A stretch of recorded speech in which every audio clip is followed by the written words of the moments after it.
Hello again tonight. This is Dolores Cannon with the Metaphysical Hour. And we're live again tonight, and we have a very special guest. But before we go on, I want to give out our toll-free number in case anyone wants to call in and ask questions tonight. And there might be people who want to call in, because this is going to be rather of a controversial subject tonight. But the toll-free number is 1-888-815-9756. 1-888-815-9756 if you want to call in. Okay. Everyone always loves a good mystery, especially one that has never really been solved. So that's what we're going to be talking about tonight. And one of the greatest mysteries that's still around is the Philadelphia experiment. And, of course, we're going to let our guests explain what that is to the people who really don't know. But, you know, it's been in the metaphysical circles for so long, I don't see how anybody could not really know what the Philadelphia experiment is and what it refers to.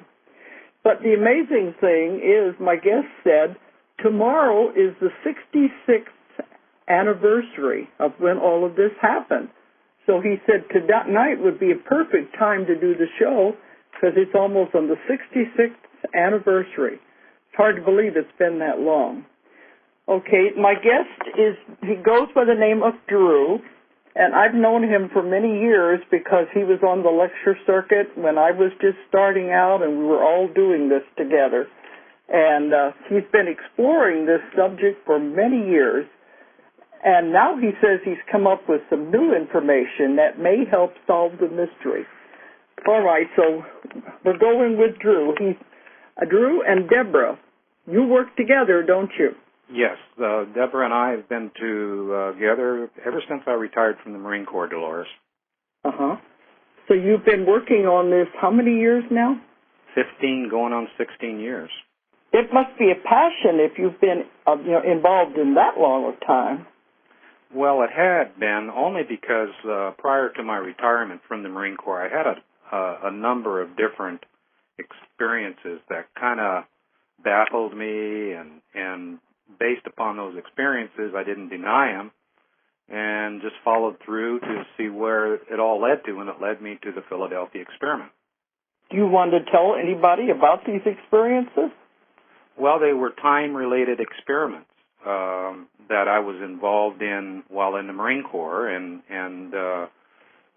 they kept track of me for a number of years, and I didn't really become aware of any of this until, probably about 2 years prior to retirement, and I kept it to myself. I didn't discuss it with anybody, and it even took a number of years after I had retired before I finally realized that I needed to figure out what was going on with this story of the Philadelphia experiment. You said you didn't realize for several years that something was going on? Yeah, it's so after about 5 or 6 years after I retired, I kind of figured it out what it was all about. You think you were being monitored during that time, or what? Oh, sure. Even during my time in the Marine Corps, I was being monitored, closely monitored. And so there were a lot of, at the time you didn't know anything was going on, though. Well, in the last couple of years, I did recognize there were things going on because I had a lot to do with our intelligence agencies that really I shouldn't have had anything to do with them at all. Yeah. And I got involved with them.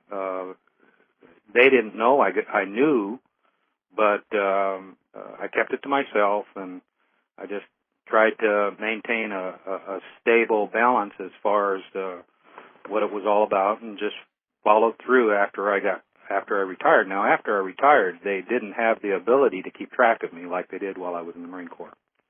They couldn't monitor what you were doing as easy. Is that what you mean? Right. They didn't know my schedule, and I kept my schedule pretty much to myself. So that's when you began being interested in the Philadelphia experiment mystery at that time, or what? Yeah, I I'd actually gotten involved in the UFO community initially through some associations that I had with a couple of people, and this one lady, she was this one of the group head of these abduction groups.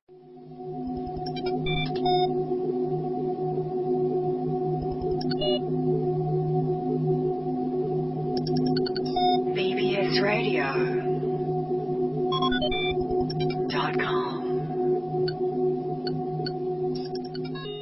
Okay, everybody, I'm sorry that we had that break there. Sometimes the little gremlins play tricks on the lines, and I was having a hard time hearing him because it was breaking up very badly, so they reconnected us with a better line. The station says they have so many ways to connect that there's no way anybody can throw us off the air altogether. And you know I'm always talking about some controversial stuff, so that part doesn't bother them. Okay, let's see if we can, with a good connection now. Okay, Drew, are you there now? Both Deborah and I are here. Now, that's a lot better. It's louder, and maybe it's not breaking up so bad. Great. Okay. All right, but you were saying that after you got out of the service, they couldn't monitor you as much, and you got involved in UFO agencies and organizations. Right, and what happened was I met this wonderful lady who was a head of this abduction group, and I just went there for one evening, not knowing what I was getting into, and we sat around the kitchen table that evening after the group broke up, and we started talking about some of the things I was dealing with, and she walked away and went to her bookshelf and pulled this book off the shelf and brought it over and said, you know, this has got to belong to you because I don't know why I bought it. I've never read it, and I have had no need for it. And she had it for about 10 years. Uh-huh. And the book was The Philadelphia Experiment. So it was one of those. It was just one of those things that was written by Charles Berlitz and William Moore, and it was just one of those markers in my life that kind of led me down this path. So I got a little bit interested into it, and I rented the movie, and while I was watching the movie, of course, my VCR and television erupted on fire, and every computer system I had back then, anything I was touching electronically was just crashing. So there was a lot of emotions and a lot of energy and a lot of recall of memory that I was involved in as far as dealing with this particular experiment. But this was all dealing with while I was in the Marine Corps.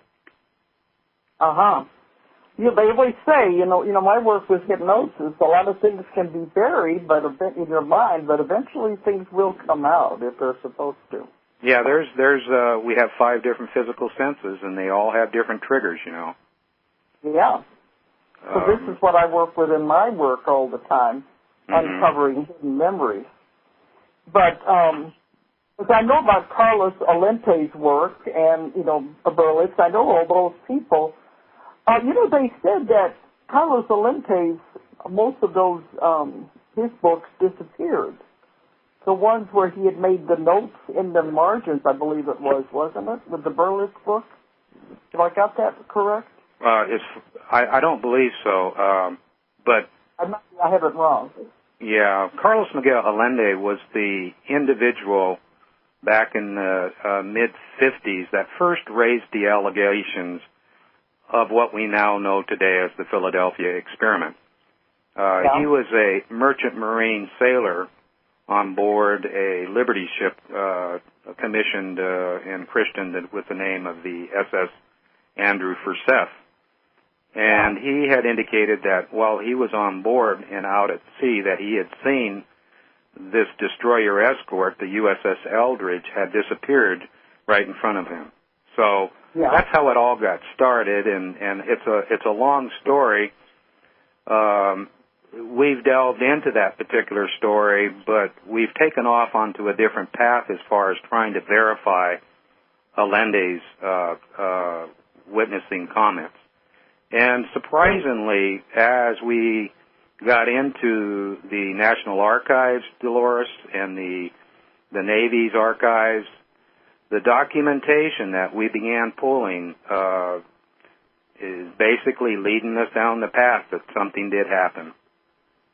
I saw on your website, I downloaded the literature now that you're writing about all of this, and you are coming up with some conclusions I don't think anyone else has found. No. But why don't let's tell the audience first what the Philadelphia experiment was. There may be some out there who don't even know what we're talking about. Good. That's a good place to start.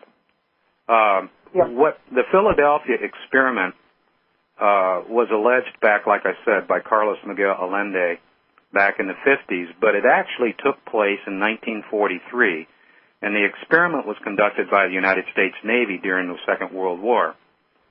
The Navy was actually using or testing a configuration of technology that permitted the ship to disappear and teleport itself from point A to point B. Now, point A to point B could be 100 miles, but it would do it within minutes, and versus the hours and the days that it may take to travel that distance. So the whole experiment dealt with teleportation of a Navy ship. But there were things that went wrong with the experiment, weren't there? Well, you got to understand that this was just the beginning. This was the actual beginning stages of experimentation. There were dry runs. There were smaller experiments, but they didn't include the human factor, Dolores. Mm-hmm. And that's what took place on the 15th of August, 1943. The human factor was included, and they were no longer tethered to the shoreline as far as the movement of the ship. The humans that were involved, the sailors and the scientists that were on board, were to control the movement of the ship. Yeah, that was what they said before. They'd just been experimenting with objects, but when you combine the humans with the objects, that's where they ran into problems. Yeah, and when you develop a magnetic field as intense and strong as the one that would encompass a ship that's literally the length of an American football field, that's a pretty big magnetic field. And any human within that particular field is going to be affected detrimentally.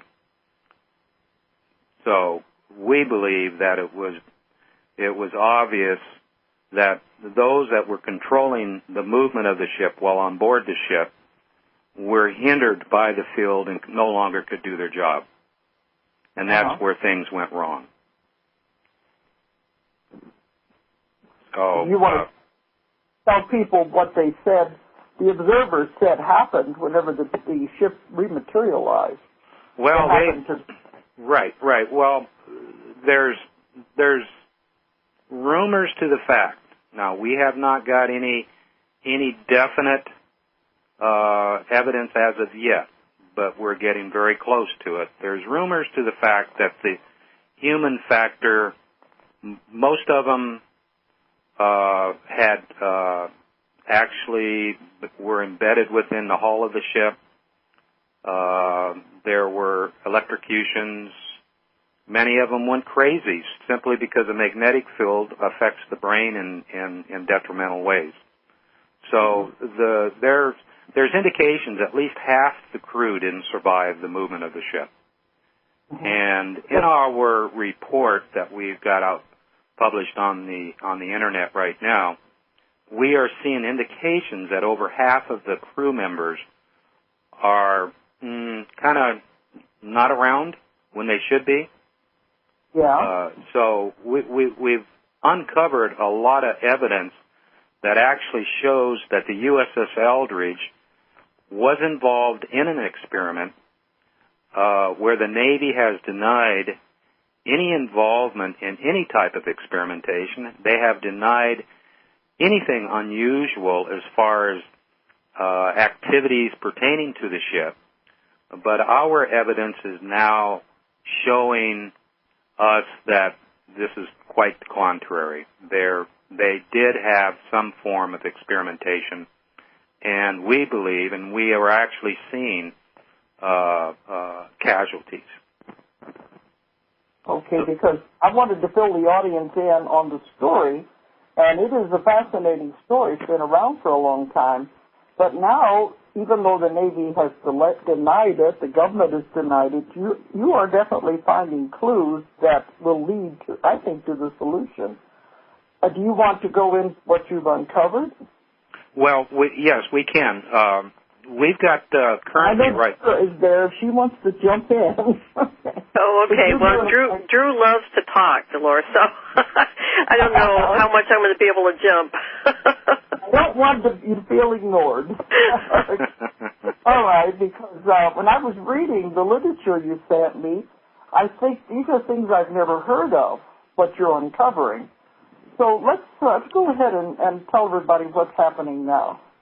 Well, we've got what we're doing, Dolores, is we're not publishing a book. We're publishing investigative reports on the Internet. Uh-huh. Now, we've already published 2 reports. The first one is free to the download. If anybody wants a free download, they've got it. You know, all they have to do is click on the button, and they can download the first report. So the first report is titled A Window Back in Time. And the criticality of that particular report is to show people that there's been evidence that's been sitting in front of us for decades, but no expert or even including historians, Navy historians, and experts in the field of maritime, the maritime field, have all ignored 2 photographs that have been out there since 1957. And our first report, we asked the individual reader to change their perception of, instead of looking back in time, we want them to change their perception to looking at events, look down on events. And we take the individual reader on board the ship. And when you go on board this ship, you have to have a keen eye for Navy protocol. And this is where I come in as a retired Marine who, with the Marine Corps as a sister service and part of the Department of the Navy, and have had numerous tours on board Navy ships as a Marine. I'm very familiar with the ship protocol.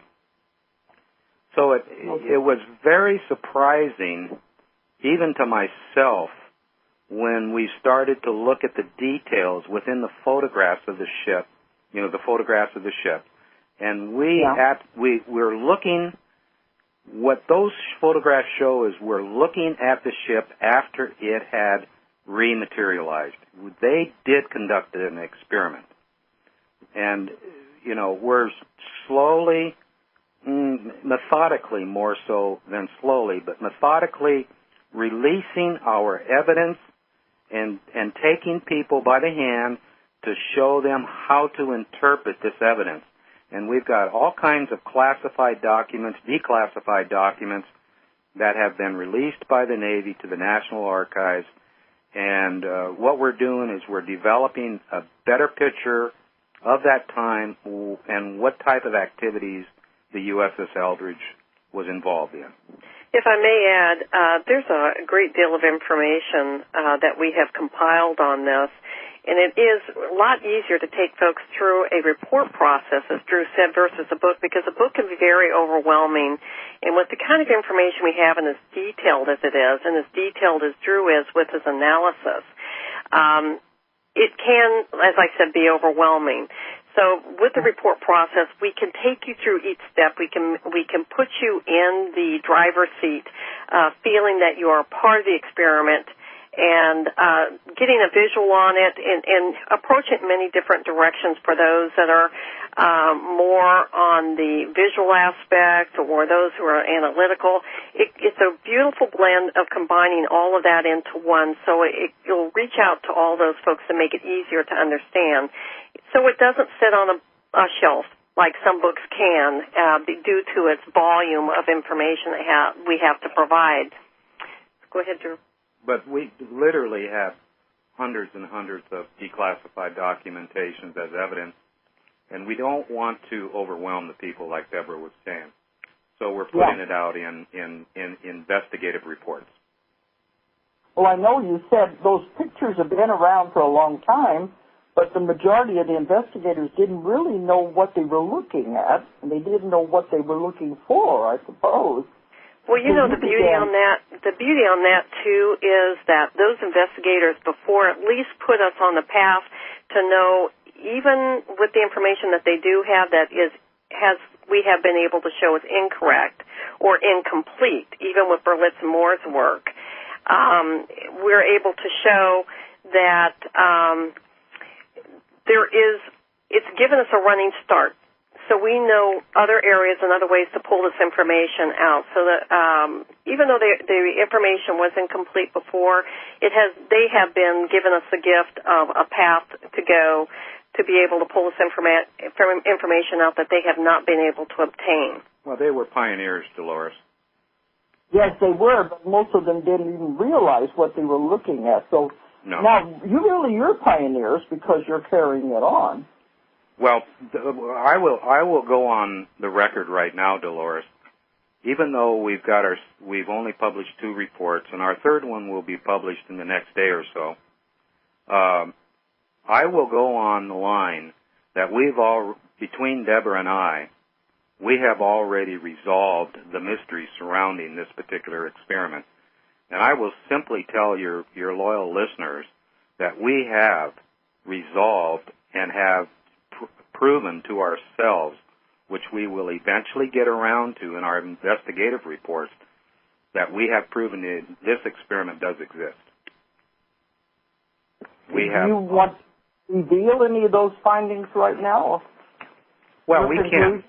We can. We can, in the second report, for example, we begin to see the initial phases of a cover-up.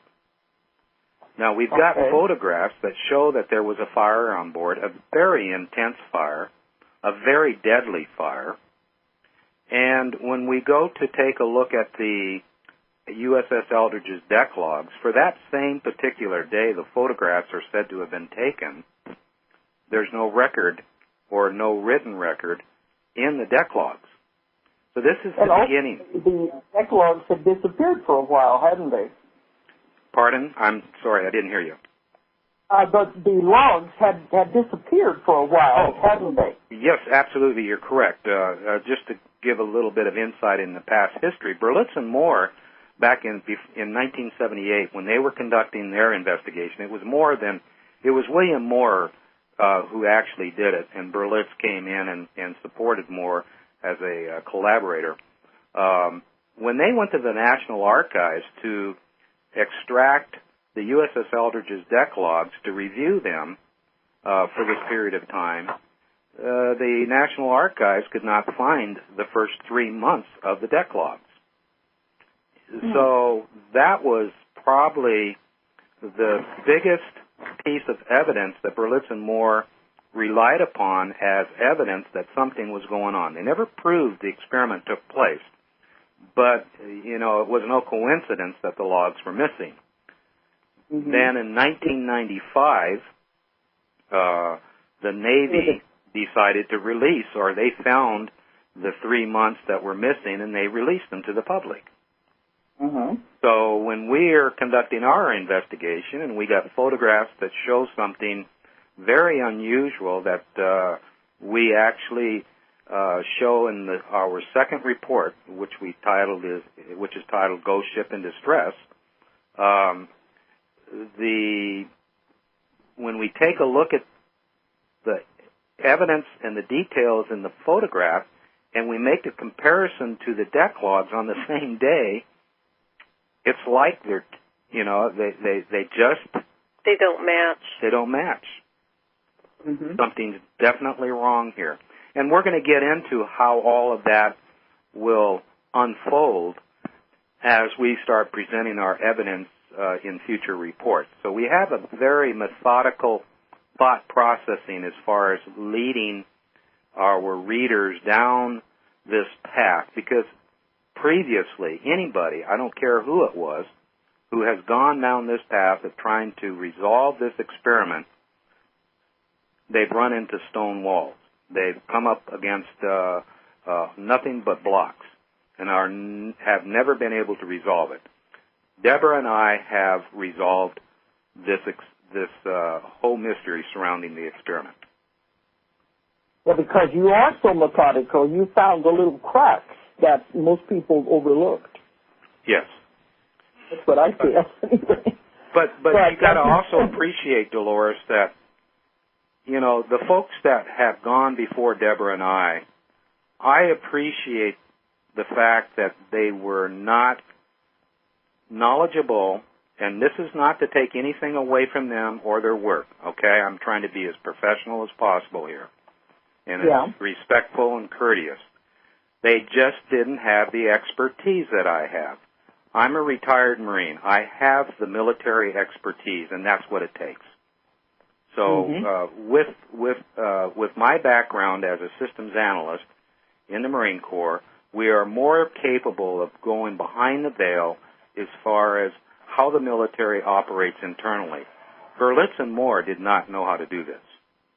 And that's no fault of them.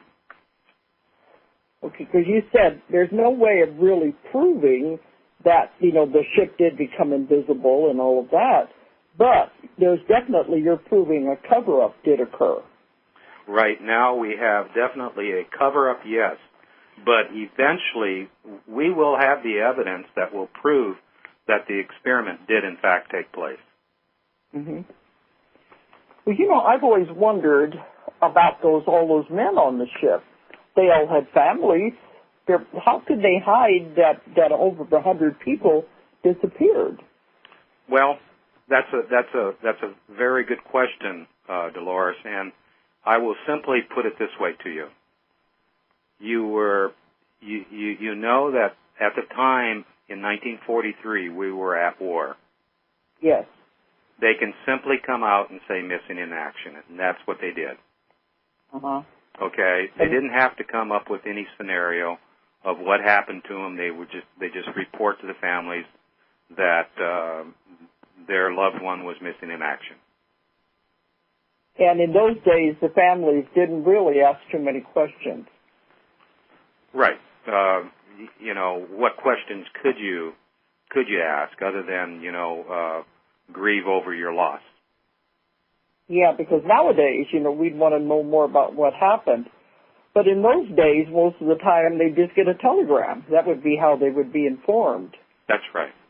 It's simple. It was as simple as that. So there is an advantage during time of war, and it actually gives the military an opportunity to set other things in place if they need to cover it up. And you're dealing with something that was very secret, highly secretive, probably more secret, if not equally as secret as the development and the research surrounding the atomic bomb. Yeah, and I've done a lot of research on that, so I've come up with a lot of things that were covered up with that. Sure. But, we have the access now. In those days, we had newsreels in the movie. That was our only access to the news. We had newspapers that came out weeks after the events, and it's not like nowadays when we have instant communication. Right. No, today's a different world. I agree. Oh, yeah. So that would explain how they could get away with something like that. Go ahead. What we plan on doing, Dolores, is that eventually we will actually be identifying who those men were. So, our research, we have spent 15 years doing a lot of research. We've been under the radar. We've kept ourselves off the skyline with all of this, and we've been diligently doing our work here. And we're going to take this into areas that will just surprise everybody. We're going to show how during World War II, the entire federal government, the entire war was rewritten before it was written. Yes, I believe that because, like I said, I did research the atomic bomb when I wrote my book on Hiroshima, and I found a lot of things that I didn't know. It was very hard to believe how, that was all, the atomic bomb was an experiment. Sure. And they had to drop it somewhere because they had to see if it was going to work. And they said it was intended for Germany, but the war ended too quickly, so they had to drop it somewhere to find out. And you can only do these things in time of war. Right. So when I was doing my research, it was like, this is what happened, and we'd never been told these things. Well, but we're going to I believe what you're coming up with because I found a lot of things that the government hid during the war. Right. We will actually identify the actual program that was intended to rewrite World War II history. Ah. We've got the documentation, and this is one of the steps that we anticipate reporting on in a future report. And this was a method and means in which the Navy was capable of hiding all the evidence surrounding the activities of the USS Eldridge and the experiment itself. So we've got a lot of evidence to present, and for us to do it in a one published formed book, it's just too overwhelming. You need time to consume the information per report, and then you could move on and clearly see how these other things unfold and play as, their role in unraveling this experiment, the mystery surrounding it. So that's why you want to do it in installments then? Yes, it's kind of like, basically it's that. I could take you. It would actually take 3 to 4 days for me to present everything, and that's a good 8 hours per day. Okay. But you said you think eventually then you're going to be naming names and the ones who were really involved in all of this? Right. We're going to actually show you who conceived the idea, how the idea was initially financed, how the government, the Navy, got involved in this technology, how they had actually covered up all the activities surrounding the experimentation. We will show how the government rewrote history. I mean, we've got an abundance of information here. This is truly one of the greatest means in which we can show, as a contemporary example, that time travel is, in fact,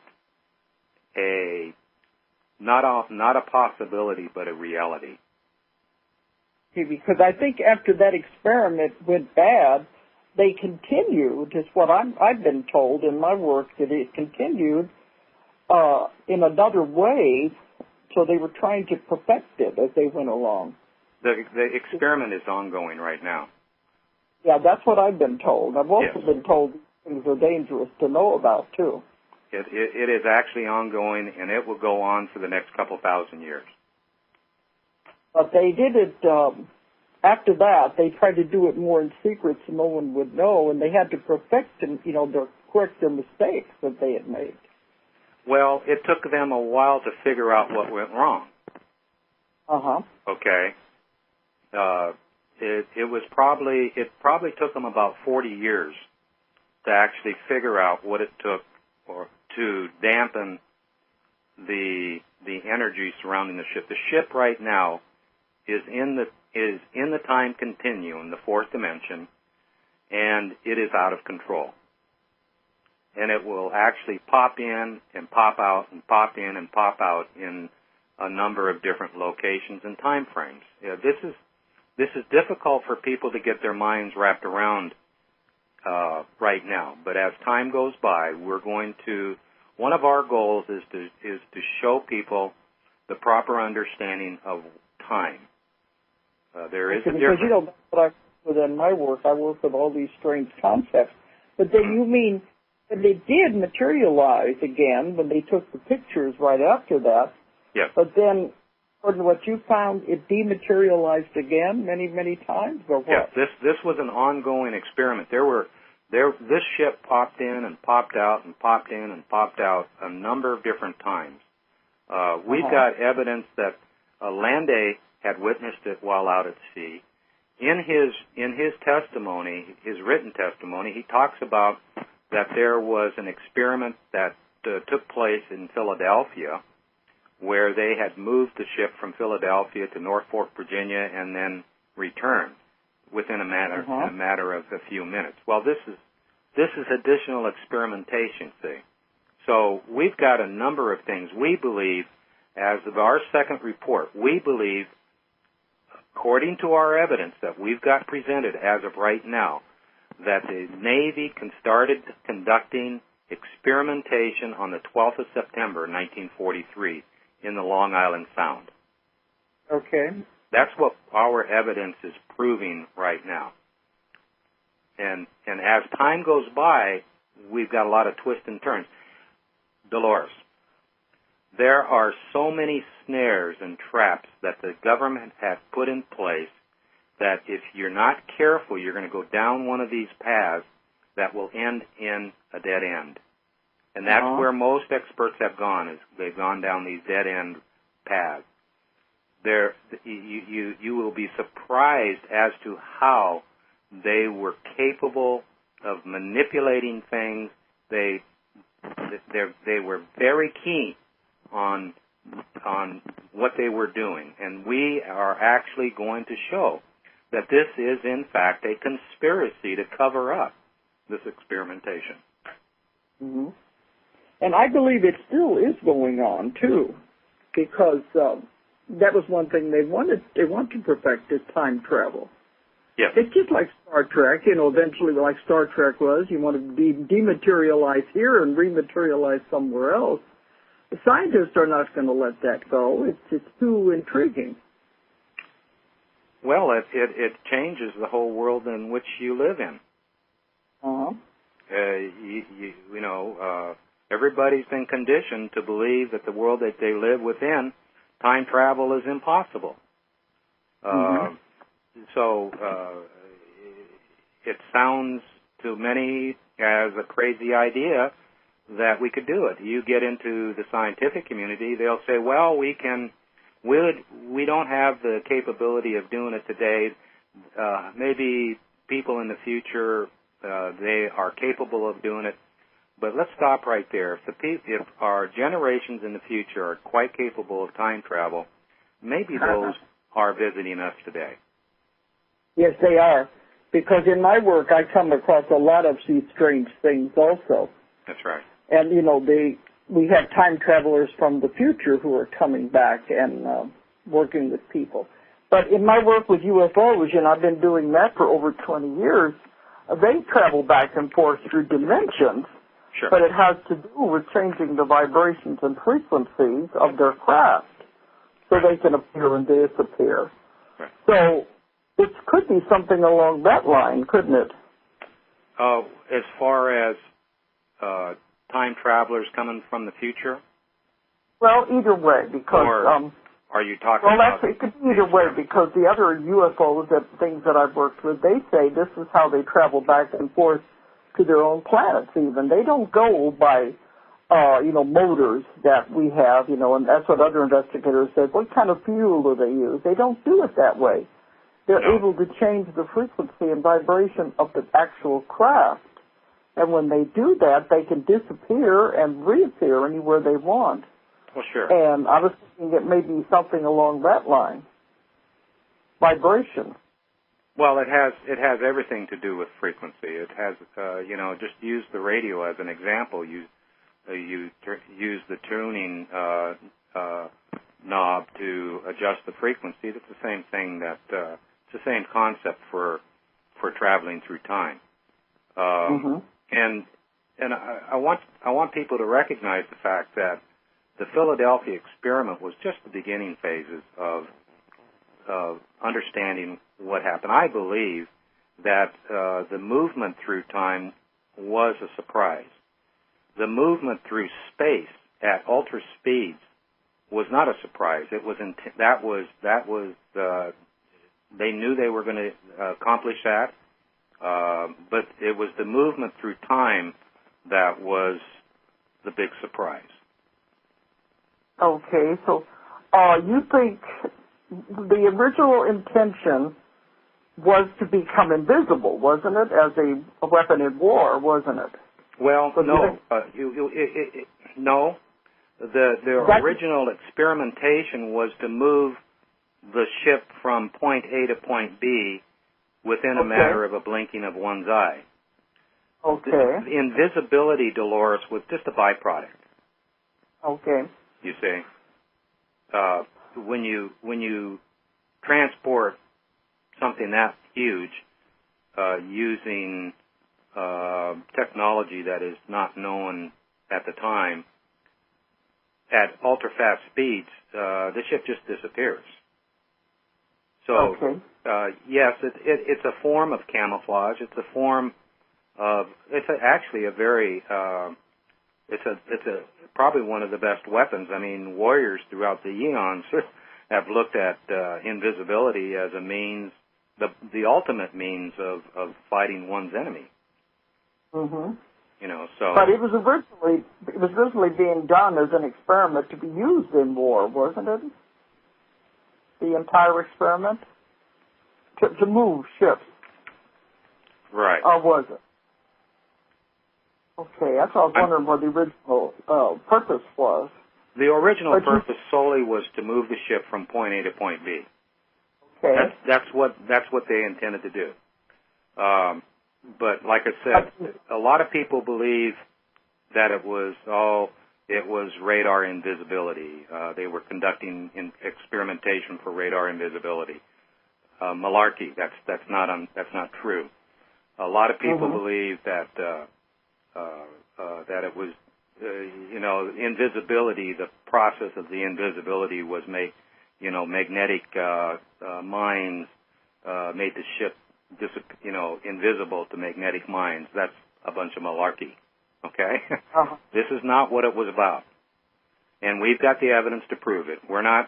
I'm not pulling nobody's strings here. We've got it. And we're going to present our reports. You've been around for a long time, and nobody keeps at something like this unless they're really devoted to it.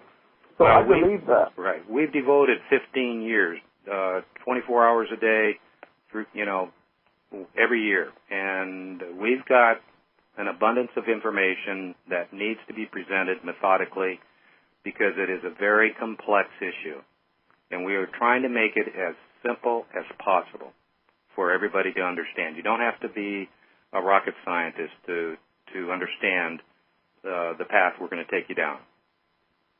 I've heard, too, that Einstein was involved in some of these things. Do you think so? No, Einstein was not involved. Now, Allende will say that Einstein was involved, but I believe that Einstein, if he was involved at all, it was after the fact. Okay. He was not involved in the R&D. He was not involved in directing the experimentation. No. Einstein was controlled. They would not let him be part of many secret projects, okay? He was kind of like somebody they would go to, pull information, but whatever information they would be looking for, he would have no idea what they were actually doing. He would just give them the information. Okay, because when I was researching the atomic bomb, they were using a lot of his information and theories but they said he became quite upset and how they developed it into a weapon. So I don't think he was involved in that. It's just using his research and his information. Yeah, he was just kind of like a consultant. Uh-huh. But deeply involved in any R&D or experimentation, no, Einstein was not. Okay. Let me ask you, you probably know Al Bielek, don't you? Yes. Both Deborah and I have connected with Al Bielek many years ago. Yes, I knew him back when he was on the lecture circuit, and I haven't seen him in many years, but he started out, too, talking about the Philadelphia experiment. Mm-hmm. So you were the only two that I knew at that time who were even bringing this subject up.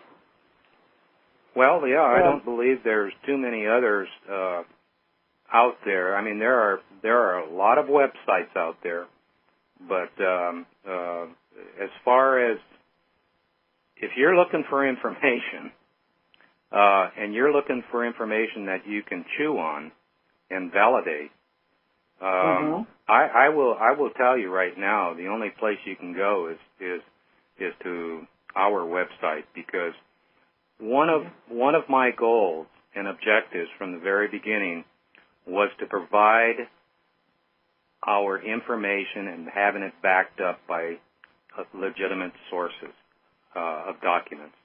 And that's what we've got. So we're not going to tell you what we think happened. We're going to show you what did happen and prove it to you by showing you the actual documentation. So our approach has got something for everybody. See, that's a big difference between a lot of the speculation that goes on in this, in the metaphysical field, and actually showing what happened. That's a big difference. Yeah, we're not going to just tell you something and let you fend for yourself from there. We're gonna actually give you documentation that you can set your eyes on, and the documentation we have sourced out and made sure that it wasn't manipulated. We can trust it and go with it. So your website hasn't been up very long, has it? No, we have been we've just beginning our project. We launched our website in April. So the search engine spiders, I don't believe, have really found us yet. So if your listeners would just type in http://www.thephiladelphiaexperiment.com, you'll pull up the page. Okay, you really don't need that other part in the beginning. Yes, you do. Right now you do, Dolores, because if you just put in the Philadelphia experiment or www will usually take you there, won't it? No, you will not find it, because the search engine spiders have not yet found us. Oh, okay, because I just thought maybe you wouldn't need all that. So you have to put the HTTP then. Yes, and the double slash. Right. If you put that up front, you will get our website. And then you put www.thephiladelphiaexperiment, all in one word. Yes. .com. .com. Now, another way, Dolores, just for those that may be interested, if you type in phase transition, the Philadelphia experiment, you'll pull our page up. Phase transition. Phase. Google. T-H-A-S-E? Yes. Phase transition? Right. Okay. That's is the that title. The way you want? Is that the way you want to have communication with people? Is through your website then? Right. If you go on Google and just Google phase transition, the Philadelphia experiment, you'll go right straight to they'll pull up the page for us. Okay. And do you want to have communication with people? Oh, absolutely. We have a page for people to put comments. If they want to contribute any information, we take and welcome all of that. If you've got questions out there, we will All right, be... so if anyone wants to communicate with you, they can do it through your website. That's correct. Okay, we're coming up now to the top of the hour. Isn't it amazing how quick the time went by? Isn't time interesting? But I really appreciate you coming on. And now that you're finally out in the open, you'll be sharing your information with lots of people. We're just getting started, and we're going to get a little bit more active as time goes by. Yes, Dolores. Because I appreciate you coming on tonight. But before we sign off, I want to tell people I'm not going to be on the air for the next month. I have to go to South Africa and Australia. And so when I come back in a month's time, I'm going to have a lot of things to tell people. But thanks, Deborah and Drew, for coming on tonight. Oh, thank you so much, Dolores. It was really nice to hear your voice. I know it's been a couple of years since we've seen each other. Uh-huh. Okay. And I want to say good night to everybody out there, and thanks for listening. If you enjoyed the show, check out more of our other videos, and be sure to subscribe and click the like button. Thank you for listening to the Metaphysical Hour with Dolores Cannon.